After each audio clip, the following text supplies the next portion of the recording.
অৱশেষত প্ৰায় দুমাহজোৰা প্ৰচাৰ নিৰ্বাচনী কুচকাৱাজৰ অন্তত সমাপ্ত হ'ল লোকসভা নিৰ্বাচন। 7টা পৰ্যায়ত নিৰ্বাচনৰ ভোটগ্ৰহণ অন্ত পৰাৰ পাছতেই আজি প্ৰকাশ পালে এক্সিট পোল। দেশৰ নিৰ্বাচনী ইতিহাসত এক্সিট পোলৰ আছে বিশেষ ভূমিকা। সাধাৰণতে প্ৰতিটো নিৰ্বাচনত ভোটগ্ৰহণৰ অন্তিম দিনত প্ৰকাশ পায় বিভিন্ন সংবাদ প্ৰতিষ্ঠানৰ এক্সিট পোল।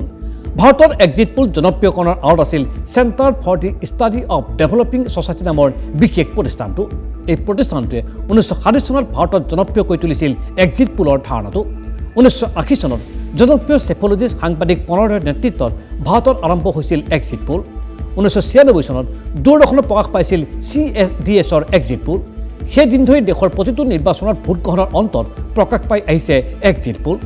বহু সময়ত এই এক্সিট পোলসমূহে নিৰ্বাচনী ফলাফলৰ সঠিক বিশ্লেষণ দাঙি ধৰিবলৈ সক্ষম হৈছে। বিপৰীতে এক্সিট পোলে সঠিক ফলাফল নিৰূপণত ব্যৰ্থ হোৱাৰ উদাহৰণো আছে এইখন দেশত। ইয়াৰ পূৰ্বে 1999 চনত বিজেপি নেতৃত্বাধীন NDA শাসনলৈ আহিব বুলি সম্ভাৱনা প্ৰকাশ কৰিছিল একাংশ এক্সিট পোলে। সেইবাৰ এক্সিট পোলত NDAক যথেষ্ট সংখ্যক আসনো দিয়া হৈছিল। অৱশ্যে NDA সংখ্যাগৰিষ্ঠতা লাভ কৰিলেও এক্সিট পোল পোৱাৰ দৰে যথেষ্ট সংখ্যক আসন লাভ কৰা নাছিল। লোকসভা নিৰ্বাচনৰ সঠিক ফলাফল নিৰূপণত ব্যৰ্থ হৈছিল 2004 চনৰ এক্সিট পোলো। 2004 চনৰ এক্সিট পোলত প্ৰায় সংখ্যক সংবাদ প্ৰতিষ্ঠানে NDAক দিছিল 250ৰ পৰা 290খন আসন। কিন্তু বাস্তৱত নিৰ্বাচনী ফলাফলত তাৰ এক উল্টা ছবিহে দেখিবলৈ পোৱা গ'ল। 2004 চনৰ নিৰ্বাচনত NDA 189খন আসন লাভ কৰাৰ বিপৰীতে UPA লাভ কৰিবলৈ সক্ষম হৈছিল 222খন আসন। মূৰকত আন সহযোগী দলৰ সৈতে চৰকাৰ গঠন কৰিছিল কংগ্ৰেছে। ইয়াৰ পাছত 2009 চনতো কংগ্ৰেছৰ উত্থানক ওলাই কৰিছিল একাংশ সংবাদ প্ৰতিষ্ঠানৰ এক্সিট পোলে। প্ৰায় সংখ্যক সংবাদ প্ৰতিষ্ঠানেই কংগ্ৰেছ নেতৃত্বাধীন UPAক 200খনতকৈ কম আসন প্ৰদান কৰিছিল। কিন্তু বাস্তৱিক ক্ষেত্ৰত 2009 চনৰ নিৰ্বাচনত UPA 262খন আসন লাভ কৰিবলৈ সক্ষম হৈছিল। একেদৰে 2014 চনতো ফলাফলৰ সঠিক বিশ্লেষণত ব্যৰ্থ হৈছিল একাংশ এক্সিট পোল। সেইবাৰ বিজেপি নেতৃত্বাধীন NDAক সংখ্যাগৰিষ্ঠতা দিয়া হৈছিল যদিও আসনৰ সঠিক অনুমান কৰা নাছিল এক্সিট পোলে। এক্সিট পোলত প্ৰকাশ পোৱাতকৈ বিজেপি নেতৃত্বাধীন NDA যথেষ্ট সংখ্যক আসন লাভ কৰিবলৈ সক্ষম হৈছিল পৰৱৰ্তী পৰ্যায়ত। বহু এক্সিট পোলে NDAক সৰ্বাধিক 280ৰ পৰা 290খন আসন প্ৰদান কৰিছিল। কিন্তু বাস্তৱ ক্ষেত্ৰত 2014 চনৰ নিৰ্বাচনত NDA লাভ কৰিছিল 335খন আসন। অনুৰূপ দৃশ্যপট দেখিবলৈ পোৱা গৈছিল 2019 চনতো। 2019 চনত পুনৰ শাসনলৈ NDA আহিব বুলি সকলো সমীক্ষাতেই প্ৰকাশ পাইছিল। কিন্তু NDAক 352খন আসন লাভেৰে একাংশ এক্সিট পোলৰ অনুমানক ভুল প্ৰমাণিত কৰিছিল। লোকসভা নিৰ্বাচন দৰে একাংশ ৰাজ্যৰ বিধানসভা নিৰ্বাচনটো সঠিক ফলাফল দিয়াত বিভিন্ন সময়ত ব্যৰ্থ হৈ আহিছে এক্সিট পোল। যে বহু সময়ত আসনৰ ইফাল সিফাল হ'লেও মূল নিৰ্বাচনী ফলাফল সঠিক ৰূপত প্ৰকাশ পাইছে এক্সিট পোলত। আৰু এক্সিট পোলত আজি প্ৰকাশ পোৱা তথ্য অনুসৰি 2024 চনৰ লোকসভা নিৰ্বাচনত শেষ হাৰি মাৰিবলৈ সক্ষম হ'ব ভাৰতীয় জনতা পাৰ্টি। তৃতীয়বাৰৰ বাবে দিল্লীৰ মস্তত দখল কৰিবলৈ বৰ্তমান সাজু হৈ পৰিছে এক্সিট পোলৰ তথ্য অনুসৰি ভাৰতীয় জনতা পাৰ্টি।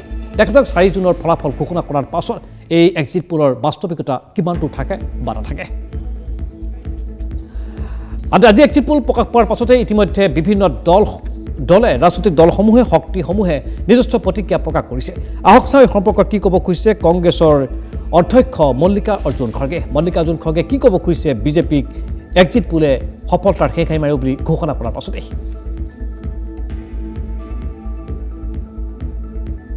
आज बीजेपी और उनके साथी लोग खास करके एग्जिट पोल पे बहुत वो लोग चर्चा करेंगे और इसीलिए लोगों में कंफ्यूजन नहीं होना और वो जो नैरेटिव देने की कोशिश कर रहे हैं उसको हमने सच्चाई इस देश के लोगों को बताना चाहते हैं। इंडिया गठबंधन कम से कम 295 सीटें प्लस 295 से ज़्यादा आएंगे, कम तो नहीं आएंगे।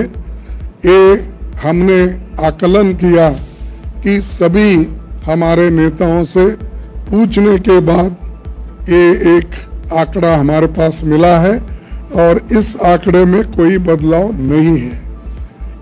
ये एक जनता की सर्वे है, हमारा सर्वे नहीं है। जो जनता ने सीधा हमारे को कहा है और हमारे नेताओं को जो इंफॉर्मेशन दिया है, ये इंफॉर्मेशन पहुंचाया है, उस आधार पर ये हमने आज आप लोगों को बता रहे हैं। सरकारी सर्वे तो होते हैं क्योंकि उनके पास बहुत से आंकड़े बनाने का, बिगाड़ने का ये पहले से भी है, और उनके चंद जो मीडिया के दोस्त हैं उसको हाई फाई करके वो भी लोग बताते हैं। इसीलिए हम आपको सत्य बताना, रियलिटी बताना, जनता का क्या मन है, जनता जो कहती है वो हम आपके सामने रखें। সেয়া কংগ্ৰেছৰ অধ্যক্ষ মল্লিকাৰ্জুন খৰ্গে প্ৰতিক্ৰিয়া এক্সিট পোল সম্পৰ্কত। মল্লিকাৰ্জুন খৰ্গে দাবী ইণ্ডিয়া মিত্ৰজোঁটে 295খন আসন, কমেও কম 295খন আসন লাভ কৰিব বুলি দাবী প্ৰকাশ কৰিছে এক্সিট পোল প্ৰকাশ পোৱাৰ পাছতে। আহক চাই সম্পৰ্কত কি ক'ব খুজিছে সমাজবাদী পাৰ্টীৰ নেতা অখিলেশ যাদৱে উত্তৰ প্ৰদেশৰ।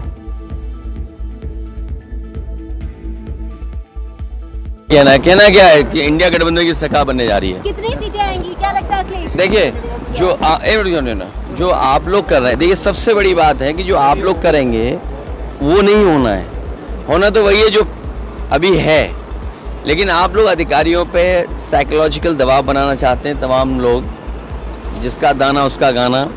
और आप खुद सोचिए, वो जो समुद्र की तरफ चेहरा करके बैठे हैं, सच्चाई तो ये है कि उन्होंने पीठ कर ली है जनता की तरफ। इस बार जनता भी उनके खिलाफ खड़ी हो गई है। अखिलेश लगता क्या है 400 पार का जिनका नारा रहा है, कितना संभव हो पाएगा? देखिए 400 पार, देखिए एक मिनट, अब हट जाना, अब इसके बाद अब हट जाना, शरीफ बनकर के हट जाना आप। देखिए 400 पार आपको खुद समझना चाहिए, आप तो इतने बड़े चैनल हैं।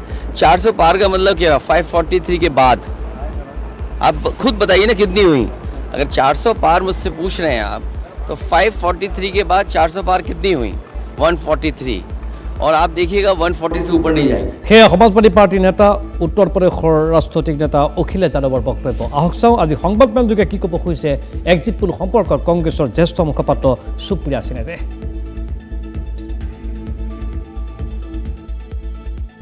ये सरकारी एग्जिट पोल हैं, ये नरेंद्र मोदी के एग्जिट पोल हैं। जनता ने भी एक एग्जिट पोल किया और उसका आंकड़ा 295 इंडिया के फेवर में आ रहा है। ये साइंटिफिक तरीके से जो हमारी मीटिंग यहाँ पर चली, हमारा हर एलआई वहां पे प्रेजेंट था, उन्होंने आंकड़े लिखकर कौन कौन सी सीट है, कितनी मार्जिन से भी जीत सकते हैं, इस पर भी चर्चा हुई। तो मेरा अपना मानना है कि सब घटक दलों के नेता यहाँ पर थे, शीर्ष नेतृत्व के लोग थे, उन लोगों ने उस पर चर्चा करी।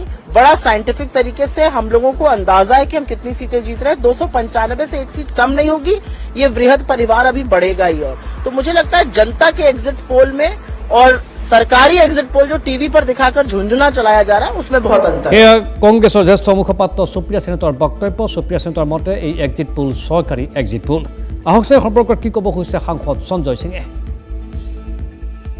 पोल के बारे में हम लोग पहले भी से भी कह रहे थे कि ये गवर्नमेंट का एग्जिट पोल है, ये मोदी का एग्जिट पोल है, ये प्रायोजित एग्जिट पोल है। और हमेशा आप देखिए एग्जिट पोल के नतीजे बीजेपी को जिताते हैं, महामानव के पक्ष में आते हैं।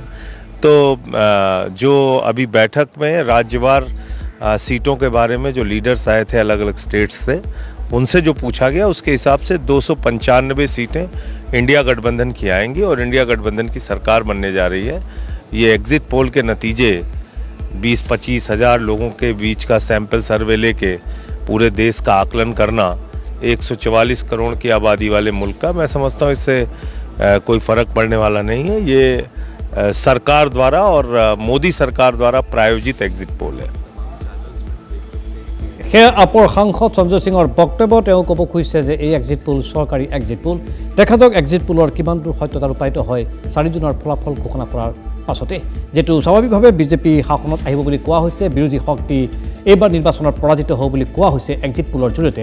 গতিকে স্বাভাৱিক কথা বিজেপি বিৰোধী শক্তিসমূহে এই এক্সিট পোলক সমালোচনা কৰাটো। তাতকৈ গুৰুত্বপূৰ্ণ কথা এক্সিট পোল এক্সেক্ট পোললৈ ৰূপান্তৰিত হয় নে নহয়, অৰ্থাৎ 4 জুনত কোনে খেখাৰি মাৰিব, সেয়া এতিয়া আটাইতকৈ গধুৰ আৰু গুৰুত্বপূৰ্ণ বিষয় হিচাপে